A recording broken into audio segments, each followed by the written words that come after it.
Hello and welcome to this WMCT special report. Over the past 100 plus years, generations of Americans, from the lost generation to Generation Y, have helped to build this country into what it is today.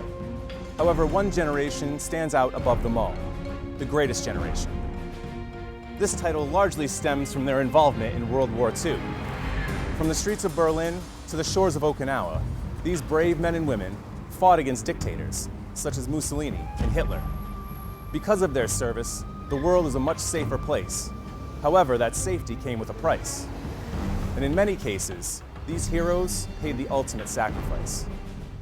We've been given the great honor of being able to sit down with a couple of these heroes, and they were gracious enough to share their stories. You know, I told them, I said, I'd gone to diesel school. I said, I want diesel engineering. They said, we don't have, the complements are all filled. You're on the miscellaneous group.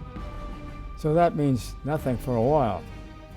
Finally, when I went back up there again, and they said, well, we'll put you in as machinist mate. So that's what I did. I became a machinist mate in the forward engine room. We went to pre-commissioning in Newport, Rhode Island, and then we picked up the ship at Newport News, Virginia. And then I looked at the ship and I said, oh my God, I never saw anything so big in my life. Well, it's big, I'll tell you. And so then we went on pre-commissioning through, and then we came back, and then after that we went to San Diego. We went through the canal, went out to the Pacific. We went to San Diego, and then we went out to the Pacific. And the first time we were out in the Pacific, we were in the battles of the Philippines. And we got hit out there with a kamikaze, and he bombed, he dropped a bomb and hit one of the elevators, and we lost probably 8 people and 22 were injured. So we went back to Ulithi, which was a safe zone. In other words, it's an area where there's only one inlet and one outlet so that the submarines couldn't come in. And it was a safe zone. Well, they repaired the ship and we went back out, and we were in the Battle of Leyte, and we got hit the second time. And the second time we got hit, it was bad enough so that we went to Ulithi for minor repairs. We went to, then from there we went to Bremerton, Washington. And we stayed there for a couple of months till they fixed the ship up. And then we went back out in January, or February rather, of 45. And then we went out to Pearl Harbor, and then we went out to the Pacific. And we were in the Iwo Jima Islands. We were bombing those, and the first thing you know, we were at 50 miles from Japan. And this bomber came out, and of course we had just had GQ, which is battle conditions, and they released it because there was nothing in the area. So I was going on duty down into the boiler rooms. I was on the second deck. I said, I can't go to chow because I would be late for my watch. So at 7 o'clock that morning, this single bomber came through and dropped the first bomb on the forward part of the ship. Then he hit the second bomb, went on the after part of the ship. Now the flight deck is wood, but the hangar deck is 4 inches of steel. So these bombs that they dropped were armor-piercing bombs. They went into the second deck on the forward end and down to the third deck on the after. Now I'm probably on the second deck, and of course everything is black, and everything is just starting to explode. Now we were just ready for another strike. We had 25 planes that were all ready to go. They were warming up. They had the bombs on them. This is when this attack came, because it was supposed to be, we were relaxed because it was supposed to be safe in the area, but evidently this guy came in under the radar and did the damage. Well, we lost 727 people, and we had probably 265 that were wounded. But we had a complement of 2,500 people, and we had the air crew, and we had the admiral. And then when we got hit, the Santa Fe came up alongside of us because we were dead in the water 50 miles from Japan. So the Santa Fe came along and took a lot of the injured and the air crew and the admiral. So then we're out on the flight deck, and I saw this Father O'Callahan. He became a hero, and he got the Medal of Honor, and he helped a lot of the injured. And I saw him walking down the flight deck. Of course, the ship is at a 15-degree list because we're dead in the water, and there's really no protection around because they're trying to fight the enemy. And the first thing you know, this Jap fighter came in with his 50-millimeter guns, and you could hear him popping off the ship. Father O'Callahan is walking on the ship is listed. He's walking down there trying to get people to get on the guns that were still available. And like I said, I saw him do that when that fighter plane was coming in. And right after that, we lost all communications, and that's why a lot of the fellas jumped over the side anyway. And I didn't jump over because I didn't have my life belt, because below decks you have a life belt instead of a life jacket. So I lost it we were trapped 2 hours on the second deck, and it was filled with smoke, and you had to get down into the deck to try to get some air. So it was after that 2 hours, I went up into the flight hangar deck, and it was like a living hell because there were piles of bones and bodies all over the place, up in the ceiling, all over the place. And then we got associated with some of the officers, and we finally got towed by the Pittsburgh. And after we got towed, they were towing us to the WWII, which is the safe zone. They were after us for 5 days to try to sink us because they knew how badly we were hit. Of course, the war was still going on. So then we were in the WWII for probably 2 or 3 days. And then we went from WWII, we went to Hawaii, and they were still taking bodies off the ship, even when we were in Hawaii. Then from there, we went into New York, through the canal again, and into Brooklyn, New York, because they couldn't take care of the ship on the West Coast because it was so badly damaged. And the war was still going on. So they brought us into Brooklyn. And I was there for 7 months, and then they took all the rated men. I was machinist mate second class, and took all the rated men, and they transferred us onto the Princeton, and we took that Princeton on a shakedown cruise. And like I say, the war was just about getting over. We got back into port, and after shakedown, and I had enough points to get out of the service, and that's what I did. But that was my kind of story. But it was a living hell, I'll tell you, because that flight deck, that hangar deck, was so bad. I enlisted in the Navy the 2 days after Christmas in 1942. And I went to, I was going to go in. I had to get permission from my mother because I was just turning 17. So I went to the recruiting officer, and he says, Padula, it's after Christmas. Now New Year's is coming up. Why don't you go home? And the day after New Year's, he says, I want you to go down to the Fargo building in Boston. And then from there, we're going to send you down to Newport for, 6 weeks training.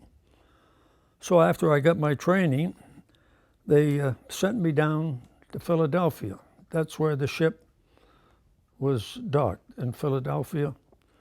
And that's when I boarded it, and 5 other Marlborough boys were, 4 more besides me were on it. And we got word that to get underway, and we lifted anchor, we pulled anchor and went to, we were going overseas to the Mediterranean, and we got word that we were supposed to patrol the Mediterranean. There were 2 other ships there, the Philadelphia and the Savannah, and they had certain sections of the Mediterranean that they would patrol. Well, we patrolled mostly the eastern part between Gibraltar, Africa, northern Africa, and parts of Sicily. We landed in Africa in Algiers. And then from Algiers, they got word that we were going to have the invasion at Licata and Gela in southern Sicily, where the Germans were still in the northern part of Sicily. And we got up there, and that's where I met that Al Hoppin, a friend of mine from Marlborough. He was the chief electrician, and they had come in with all the landing craft, with the from the main ships. So while we were in the Mediterranean, going into Sicily, we hit 2 mines. I was stationed, when I first went aboard, I was stationed in the magazine below decks, where all the powder and the shells were. And we hit the 2 mines. I thought I was a goner. So they told the captain, the admiral, they flew the admiral, he was Davidson, he was the admiral. He came aboard ship as the flagship of the Mediterranean over the Philadelphia and the Savannah. And he told the captain just to stop right there and don't do nothing. We'll send for the mine sweeps to come and take us out of the minefield. Well, he didn't listen. He backed down and we hit another mine. But thank God it didn't do that much damage. From there we went back to Malta. They checked the ship over and they said everything was all right, so then we stayed. So then we started to patrol all the southern part of Sicily, all around, up through the Straits of Messina and the Stromboli, the volcano down in Stromboli. And we stayed there for, I think a year.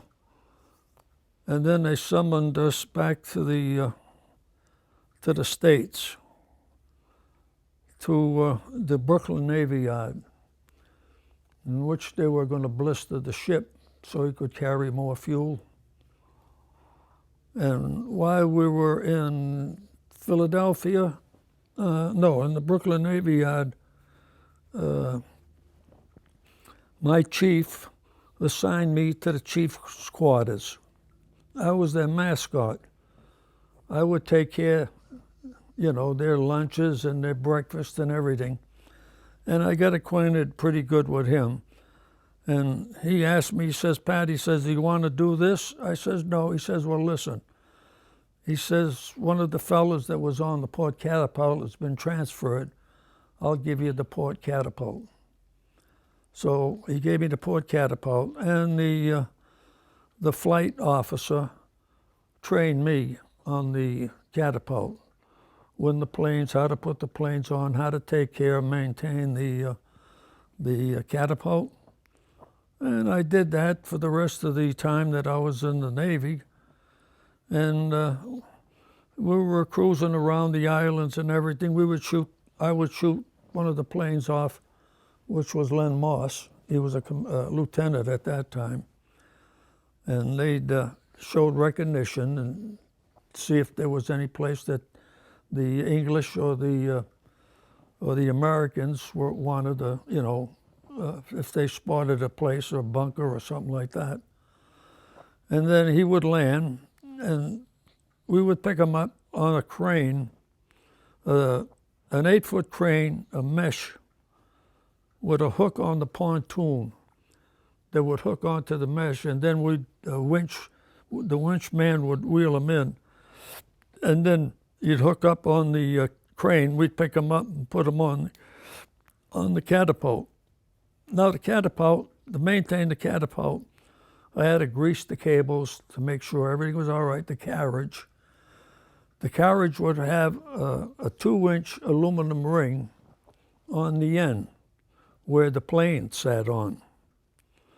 So when the plane was shot off, the aluminum ring would break and then the plane would take off.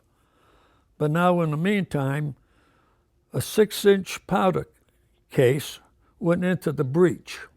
There was a breech onto the catapult. That's what fired the combustion chamber on the catapult, is what pulled the plane off. And the flight officer would get on the deck, and then when we shot a plane off, he would say to me, Padula, the ship has to crest. We have to go around and crest. And at the highest point of the crest, if I give you the word and you don't pull that trigger, you're a dead man. So I says, okay. And I wouldn't even blink an eye, and I'd be right there waiting for him. And the minute she crested, he'd say, okay, and then I'd pull it, and then the plane would just barely get off and skim the water. If it was just a second later, he would dunk. Because the pontoons were long, they're about 10 foot long. And he'd just take off. And that's what, and then we would retrieve him and bring him back to the ship. And while we were patrolling, they got word that they wanted the Germans were up in Anzio. They wanted us to go up there and do some firing on the coast and Monte Casino. So we went up there. Of course, we were the flagship, and the admiral was aboard ship. We fired for 14 days and 14 nights. In the meantime, the chief, my general quarters in the meantime wasn't on the catapult, it was in the turret 4, the fort turret. And I was a loader inside the turret. That was my general quarters station. And we went up to Anzio and we fired. And they gave us, they used to feed us with a bucket. They would come in and give us a bucket of beans and bread. And so after 2 or 3 days, the firing instructor would say, listen, well, I want you just to go out for about 5 minutes to get some fresh air and then come right back again. So I says, all right, I'll go out and just get some fresh air, I'll come right back. In the meantime, they got word to open fire again. And that picked me 2 feet off the deck. My ears were ringing for two weeks. I was in sick bay. And after that, the doctor kept checking me over. He said, you're all right, Padula. But I finally got, clear of the ring. From there, we finished. We patrolled. In the meantime, the Savannah got hit. In the bow of the ship, lost 200 sailors. She patrolled the western section of the Mediterranean. And so we had to take her down to Malta to get her ready to take her back to the States so she could come back to the States and get repaired. In the meantime, Philadelphia and the Brooklyn, we were CL-40, and the Philadelphia was CL-41. Now, these were light cruisers with 6-inch guns and 6-inch armor belt. below the waterline. We got the Savannah back, and they got word to go up into Naples because the Germans were just getting out of Naples. And at nighttime, the Junkers, the Ju-88s, the 87s, and the 88s were the night fighters that used to come into the bay and drop flares to see if they could spot the ship, the Philadelphia or the Brooklyn. So we had to make the three-wing Ballantine circles all night long, just circles. And, you know, so it was crusted so they wouldn't hit us. But then come morning, you know, we'd get ready. Everything was all right. And on that day, I think it was in the 43, when Vesuvius erupted, when we were in the bay. We got 2 inches of ashes on the ship and the Philadelphia. We had to get down to Palermo and clean the ship. Took 2 weeks to clean it. Then from there, we made ports at back to Oran, Corsica, Oran, Sicily, and then Palermo. We based in Palermo at the breakwater. I got pictures of that. And then we got word to go up when they were in the Riviera, the French and the Italian Riviera. And we had to go up there to patrol because they were just going into France, the Germans. But when we went up there along the coast, they got word that we couldn't go in because the Germans had sunk all the ships that were in the bay, so you couldn't go into the harbor. So all we had to do was just patrol, and then if they needed any firing or any recognition, we'd send out the shells. And then after that, we'd go back to Palermo and Naples and for the rest of the year. And then when the war ended in June, I think it was, we stayed there till just June, July, August. The end of August, we got word to come back to the Brooklyn Navy Yard.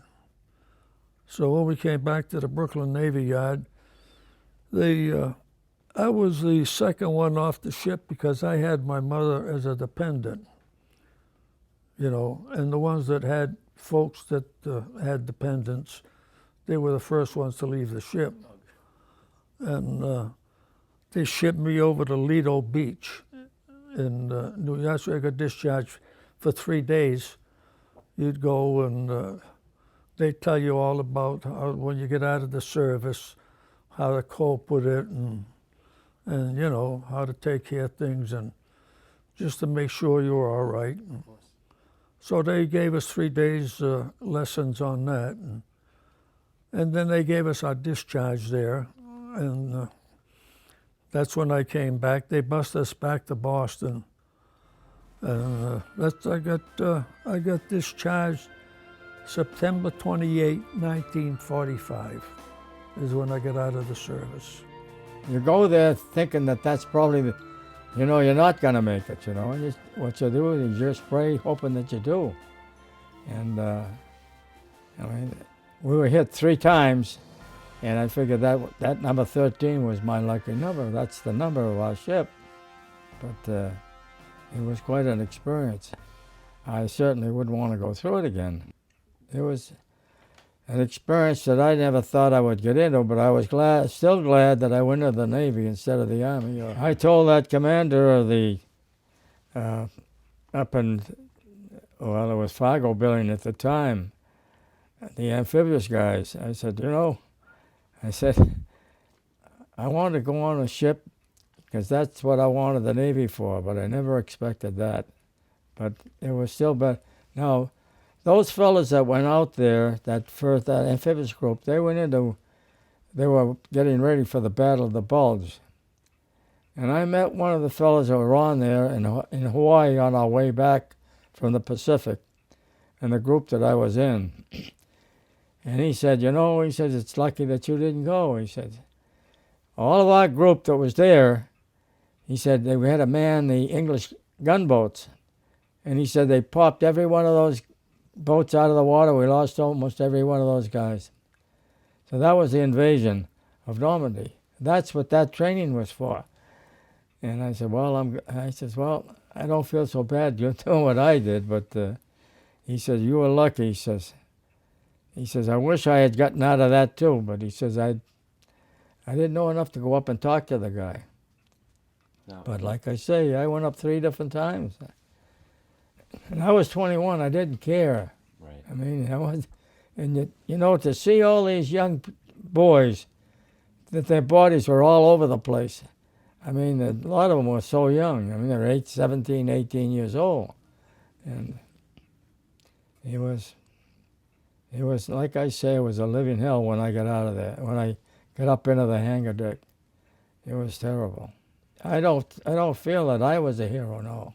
Did you feel a lot of guilt that you came back home and a lot of those other guys that you saw hadn't?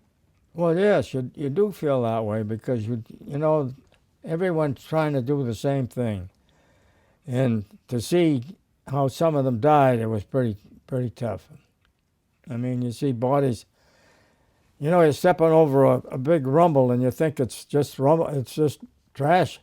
It's bones. You don't see the bodies, but you see the bones in there, and like I say, the bodies are all over the place. And then you go into the different compartments, and some of these are flooded. You see the flooded bodies that are floating in the water.